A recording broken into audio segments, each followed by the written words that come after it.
Hello everyone, it's Lawrence from Unicorn Reviews here, and today we're going to be looking at the next car game by Bugbear. This is a working title, so it's probably not going to be called Next Car Game when they release it, because that would give issues. Anyway, here are our graphics settings for this first look at the early access pre-alpha version of Bugbear's new Next Car Game. So yeah, everything just maxed out 1080p. We're recording everything at 60 FPS now instead of 30 because I had some issues. Someone told me that the images were quite, shocky, so hopefully that's all fixed now. Anyway, this is your menu you end up in when you enter the game. So you see at the moment only two cars, a European one and an American one. Of course, the American one is massive. At the moment you can only change parts, so you can choose between three tires, the stock ones, the gravel tires and the tarmac tires, and then a 300 horsepower V8 or 500 horsepower V8. The same goes for the European car, really. Of course we use 4-cylinder engines here mostly. So yeah, you just put the strongest engine in. You can see some information about the car in the top right. This is the only game menu you have, where you have settings for your audio. Not too much really. You have some for your controller. I played everything with a gamepad because I think this is how the game should be played, with a gamepad. Keyboard gaming is, for racing games, is a bit stupid, but getting the full sim rig out here to play a game like this would also be a bit silly. So you get pretty much three different environments to racing. You have the tarmac track, you have the gravel track, and the demolition derby. Up to 24 cars are supported, so that's 23 opponents. You can choose between multiple opponents, like 23 opponents or 11 opponents, or just one, a 1v1 battle. At the moment there is no multiplayer though. When you start a game, they first show you some camera flow you get from the back of the grid, and it will actually follow around the entire track. If you don't stop it, the game only starts when you say enter race. The starts are quite hectic. Obviously everything's about crashes in this game, so the starts are obviously going to be a bit hectic. Especially first corner carnage is massive. The AI is really good. So the AI, normally I would say when the AI goes off track all the time and crashes all the time, I would say, oh, shitty AI. It's really good, of course, in a game like this. The AI isn't afraid of hitting you, but it's also it thinks quite well about how it's going to hit you, because, as I'll show later, and you can already see it, your car has different zones for impacts, and you can completely destroy your car if you have impacts on the same zone all the time, but more about that later. So yeah, the races, the normal races, as I'm showing you right now, they're quite fun. So this was the dirt race. We're now going to do the asphalt race or tarmac race. This time I think, yeah, driving the American car with some tires on there. I found there was quite a big difference in tires and engines.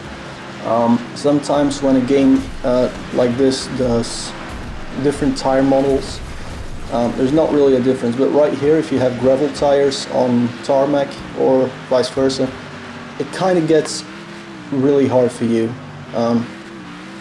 Yeah, that was just me completely failing an attempt at wrecking the other guy. But yeah, for pure racing, if you really focus on it, unlike what I'm doing right here, the AI is quite a bit too easy to defeat. I haven't found anywhere where you can change difficulty. I found it quite easy to win, both on the gravel, on the tarmac, and in the demolition derby.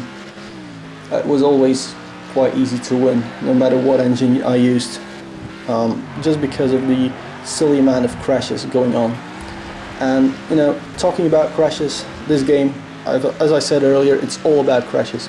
So everything in the game, well, almost everything, is soft modeled, which means where normally when you make a model in 3D, it just has fixed dimensions and everything. With this, everything can move. You know, it can be compressed. It can be, you know, it has elastical properties, and everything has them. So the tire stacks can move. The track itself can change. Even the fences to separate the track from the rest of the virtual world, even those fences can go down. And then of course there's the car damage, as we're going to show right now here in Demolition Derby. So you know, it's all about taking down people, right? So as you can see from the impact, even the concrete walls just completely shatter. Other cars, you know, they get completely destroyed. When you do something stupid and you fall flat on your roof, like right here, what happens is the roof just gets flatter. It's really cool, and you know, that's the main thing about this game. If you make a demolition game, it doesn't have this realistic damage, then no one's gonna like playing it. And I mean, Bugbear has already got this part of the game very good, right on even. Just, you know, it becomes so much more fun when the car completely deforms. And even though that means sometimes, as you saw here, if you lose a wheel, the car gets incredibly unstable, but that's just part of the difficulty of this game. You can have gearbox malfunction, so the car won't go out of first gear anymore, so stuff like that. It won't maybe go forward anymore because the wheels are, you know, preventing any form of movement. So because it was somewhat easy to win, I then started going with air takeouts, which didn't quite work out. So you do really have to think through on how you're going to crash people, because to me it felt like every zone, each one of those 6 zones you can see in the bottom left of your screen, has different values really for how many hits it can take. And so you can have a car that's in perfect condition except for one corner, and if you keep hitting on that corner, your car is going to be completely ruined. So you really have to think it through. It's like a strategy game, even like more strategy than StarCraft, even how you're going to hit your opponents. And you know, if you keep hitting them in the same way, you will take them down, but it will also wreck your own car.